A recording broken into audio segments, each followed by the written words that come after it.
दिल्ली के दिल में एक ऐसी जगह पर ब्लास्ट हुआ जहां एक साइड पर लाल किला और दूसरे साइड पर चांदनी चौक मार्केट, जहां रोज हजारों लोग शॉपिंग और बिजनेस के लिए आते हैं।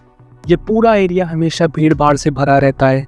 शायद इसी वजह से इस लोकेशन को चुना गया ताकि ब्लास्ट के बाद उसकी गूंज सिर्फ दिल्ली ही नहीं बल्कि पूरे भारत में सुनाई दे। जैसे ही धमाका होता है पूरा देश एकदम अलर्ट हो जाता है।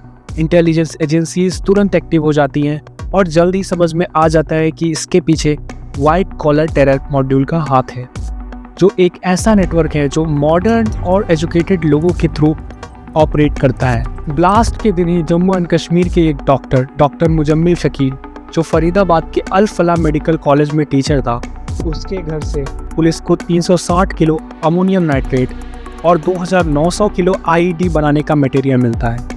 ये रिकवरी एक और कश्मीरी डॉक्टर आदिल राठेर की गिरफ्तारी के बाद पॉसिबल होती है, जिसे यूपी के सहारनपुर से पकड़ा जाता है। रिपोर्ट्स के मुताबिक आदिल राठेर जैश ए मोहम्मद के लिए काम करता था और उसी की लीड्स पर एजेंसीज को ये पूरा मॉड्यूल समझ में आता है। इसी वाइट कॉलर टेरर नेटवर्क से जुड़ा एक और नाम सामने आता है, डॉक्टर उमर मोहम्मद, जो अल फलाह मेडिकल कॉलेज से ही एसोसिएटेड था।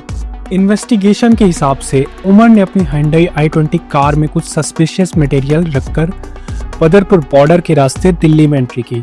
शाम के करीब 7 बजे Red Fort metro gate number 1 के पास उस कार में एक जबरदस्त ब्लास्ट होता है, जिससे पूरे एरिया में अफरा तफरी मच जाती है।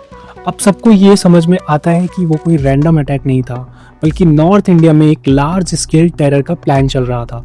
हमारे इंटेलिजेंस एजेंसीज ने इस प्लान को लगभग पूरी तरह से बस्ट कर दिया था, लेकिन जिस तरीके से मॉडर्न और एजुकेटेड बैकग्राउंड वाले लोग, डॉक्टर्स, टीचर्स और रिसर्चर्स लेबोरेटरीज और लेक्चर हॉल से टेरर एक्टिविटीज़ को इंजीनियर कर रहे हैं, वो भारत के लिए एक बहुत बड़ा कंसर्न है।